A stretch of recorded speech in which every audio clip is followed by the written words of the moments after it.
मैं बहन डॉक्टर रितु को यहाँ एक बात कहना चाहता हूँ कि बहन डटी रहना, पीछे मत हटना, तुम्हारे भाई तुम्हारे साथ खड़े हैं। यहाँ पार्टी संगठन और सारी चीज़ों प्रोटोकॉल का मामला नहीं है, यहाँ समाज का मामला है। और तुम्हारे साथ सिर्फ कहने को नहीं, करने को भी जब आवाज़ दोगी जब खड़े नजर आएंगे। और सबसे बड़ी चीज़ ये कि मैं बीते 4 महीने से अपने घर को, परिवार को छोड़ के बाबा साहेब अम्बेडकर की जन्मस्थली मध्य प्रदेश के महू से एक संकल्प को लेकर निकला था, जिसका नाम बहुजन जागो मार्च, तो जिसका उद्देश्य बहुजन नेताओं साथ में आओ। क्योंकि वर्तमान समय में इतना बड़ा क्राइसिस है कि एक ही मूवमेंट के लोग, एक ही विचारधारा के लोग, जो लोग फूले, शाहू, पेरियार, ललई, अम्बेडकर और मान्यवर कांशीराम साहब की विचारधारा को आगे बढ़ाने की बात करते हैं, वो तमाम लोग अलग अलग पार्टी, अलग अलग संगठनों में बटे हुए, जिसकी वजह से हम लोग देख रहे हैं कि मूछें रखने पर हत्याएं हो जाती हैं, पानी का मटका छूने पर हत्याएं हो जाती हैं। और दिल्ली, जिसको हम लोग भारत की राजधानी के नाम से जानते हैं, यहाँ हमारी बहन कितने दिनों से बैठी हुई है, लेकिन कोई भी चर्चा ना नेशनल मीडिया में है और ना यहाँ समाज का कोई पॉलिटिकल लीडर पहुंचा। या पहुंचा क्या? नहीं पहुंचा ना। तो मैं आपसे भी कहना चाहता हूं इस मंच के माध्यम से कि आज समाज के तमाम लोगों को उठ खड़े होने की, उनके ऊपर एक रिस्पॉन्सिबिलिटी बन चुकी है कि वो अपने नेताओं को ललकारें और उनसे सवाल करें कि आखिर आज भी हमारे समाज के साथ इतना शोषण क्यों है। क्योंकि आप तो समाज के ठेकेदार बनते हो। और जब 21वीं सदी में बाबा साहेब अम्बेडकर और मान्यवर कांशीराम साहब ने कहा कि हमें इस देश का हुक्मरान बनना है, हमें शासक जमात बनना है, तो हम लोग देश की सत्ता से इतने दूर क्यों हैं? क्योंकि समाज ने आपको ठेकेदार बना के बिठाया। और हमारी बहन यहाँ पे इतने बड़े बड़े स्लोगन लिखे हुए हैं कि नौकरी नहीं, न्याय चाहिए। तो असल मायने में ऐसी नौकरियां बहुत हैं। मैं बहन का फिर से बहुत बहुत धन्यवाद और साधुवाद करता हूं कि आपने इतना जज्बा दिखाया, क्योंकि ये स्लोगन लिखने के लिए भी बड़ी ताकत चाहिए कि नौकरी नहीं, न्याय चाहिए। क्योंकि आज बाबा साहेब अम्बेडकर से मिले आरक्षण की वजह से, आरक्षण की मलाई चाट के जितने लोगों को नौकरियां मिली है, वो तो अपने टीवी और बीवी में मस्त है। क्या सामाजिक अधिकारों की लड़ाई वो लड़ रहे हैं? तो तुम्हारा संघर्ष जिंदाबाद है, जिंदाबाद था और जिंदाबाद रहेगा। हम किसी भी चीज से बिल्कुल पीछे नहीं है। और मेरी आवाज अगर वहां तक जा रही हो, ना भी जा रही हो, तो चली जाएगी। जैसे बहन आप हो, तो बहन वो जातिवादी भी है जिसने आपके साथ ये किया। हम लोग महिलाओं को अब शब्द तो कभी नहीं बोलते, क्योंकि हमारे रहबर ने हमें सिखाया ही नहीं कि महिलाओं को हम RSS वाले थोड़ा ही हैं, गुंडे थोड़ा ही हैं।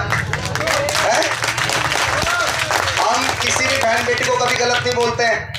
भाई उनकी सरकार है, वो अपने राइट्स दिखा रहे हैं। लेकिन मैं यहाँ सिर्फ इतना कहूंगा कि राह के दरिया का किनारा भी कभी आएगा। अभी संघर्ष कर रहे हैं, वक्त उनका है तो क्या हुआ, वक्त तो कभी हमारा भी आएगा। और जब वक्त हमारा आएगा तो किसी को भी जातिगत शोषण का शिकार नहीं होना पड़ेगा। और किसी को भी यहाँ बैठ के, कितनी शर्म की बात है कि दिल्ली यूनिवर्सिटी, जिसकी हम लोग पूरे विश्व में चर्चाएं करते हैं, और वहां एक बहन न्याय के लिए लड़ रही है, लेकिन किसी की कानों पे चू नहीं रेंग रही। आप सबसे फिर निवेदन करूंगा कि आज समझ भी आ गया होगा कि किसी एक पार्टी की कट्टरपंथी छोड़ के, किसी एक नेता की कट्टरपंथी छोड़ के हमें तमाम नेताओं को ललकारना पड़ेगा और सवाल करना पड़ेगा।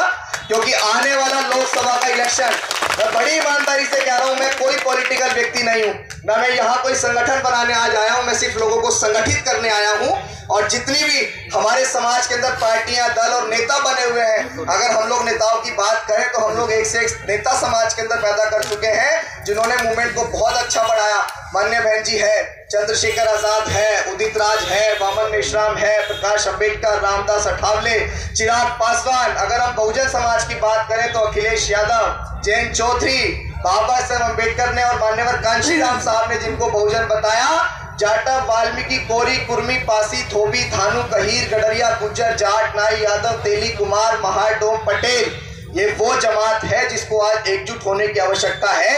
और मैंने और हमारे तमाम साथियों ने पैदल मार्च करते हुए महू, इंदौर, देवास, सीहोर, सोनकट, कैरतगंज, रायसेन, भोपाल, विदिशा, खुरई, ललितपुर, झांसी, डबरा, दतिया, ग्वालियर, मुरैना, धौलपुर, आगरा, हाथरस, अलीगढ़, औरैया, फिरोजाबाद, फिर उसके बाद बुलंदशहर, हापुड़, मेरठ, गाजियाबाद, तमाम जगह एक बड़ा क्राइसिस देखा कि जमीन पे हमारे कार्यकर्ता बिल्कुल एकजुट हैं। हमारे तमाम समाज के लोग ये चाहते हैं कि हमारे नेता एकजुट हो जाए, लेकिन नेताओं की कानों पे छू नहीं रह रही है। और मैं इस मंच से भी विश्वास दिलाता हूं, मैंने पहले भी कहा कि किसी को तो उठ खड़ा होना पड़ेगा, किसी को तो सवाल करना पड़ेगा। काफी लंबे समय से प्रयास कर रहे थे कि कोई तो निकल के आए जो अपने नेताओं को ललकारने का प्रयास करे कि संघर्ष अपनों के साथ है और अपनों के खिलाफ खड़े होने के लिए वाकई में बहुत दम चाहिए। हमने देख लिया वहां से यहाँ तक। और मैं आप सबके सामने विश्वास के साथ कहना चाहता हूं कि आपके साथ तो खड़े ही हैं। जो सामाजिक परिवर्तन की मुहिम मान्यवर कांशीराम साहब ने चलाई, उसके बाद व्यवस्था परिवर्तन की मुहिम, हम सिर्फ उसको बढ़ाने आए हैं और वो जब तक नहीं बढ़ सकती जब तक हमारे नेता एकजुट नहीं होंगे। आप लोग लिख के रख लो। और आज आपको अपने नेताओं के गले की वो हड्डी बनना पड़ेगा जो ना उन पे निगली जाए और ना उगली जाए। और अगर आपने ऐसा नहीं किया तो आने वाले लोकसभा के इलेक्शन में फिर कुछ होगा और शायद बहुत सारे लोग, मैं यहां से क्या कहूं किसी को, तकलीफ तो ये होती है ना कि अपनों के खिलाफ बोले भी तो क्या, अपने लोगों के खिलाफ कितना बोले। क्या हमारी आबादी इस देश में सबसे ज्यादा दुख और तकलीफ इस बात की है कि आर्ट फैकल्टी दिल्ली जाम हो जाना चाहिए था, अब तक नहीं हुआ। हो जाना चाहिए था या नहीं हुआ बताओ? दिल्ली जाम होना चाहिए था। क्या हमारी बहन के हौसले इतने कमजोर है कि वो सिर्फ आर्ट फैकल्टी के गेट पे सिकुड़ के रह गए? क्या हम लोग इतने कमजोर हैं? मैं तो अपने नेताओं को ललकारना चाहता हूं कि तमाम लोगों के प्रदर्शन होते हैं, तमाम लोग पहुंचते, यहाँ क्यों नहीं आ रहे हैं, क्यों नहीं पहुंच रहे हैं? आप हमारे इसलिए आपसे सवाल कर रहे हैं। विरोधियों से कोई अपेक्षा थोड़े रखेंगे? विरोधियों से कोई उम्मीद रखेंगे क्या? जिन लोगों ने हमारे पुरखों को मान सम्मान स्वाभिमान से कभी खाट पर नहीं बैठने दिया गया, जो हमारी महिलाओं को सर पे जूते चप्पल निकलवा के चला करते थे, उनसे उम्मीद रखें हम कि वो आएंगे हमारे अधिकारों की लड़ाई लड़ने? जब आपको आवश्यकता होती है बड़ी बड़ी रैली और कारवा करने की, तब तो शायद प्रोफेसर ऋतु और तमाम लोग याद आते होंगे, लेकिन आज याद नहीं आ रहे। क्यों? तो आज आखिरी में एक शायरी जिसकी वजह से मैं इनकी तरफ से एक नज्म पढ़ देता हूं।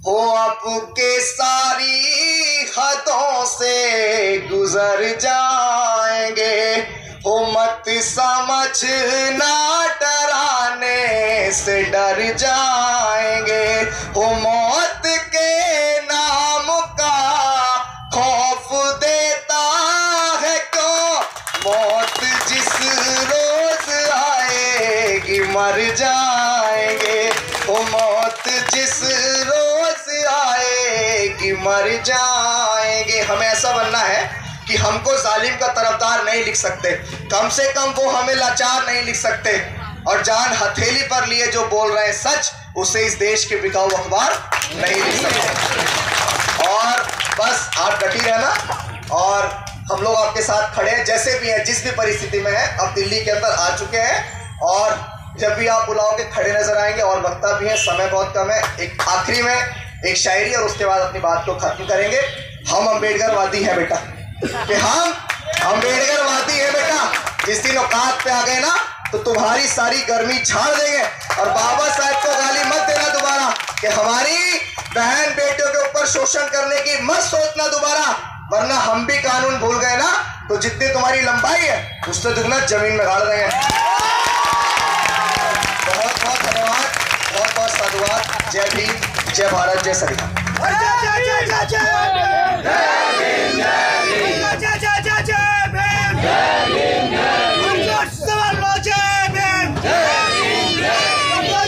संघर्ष करो।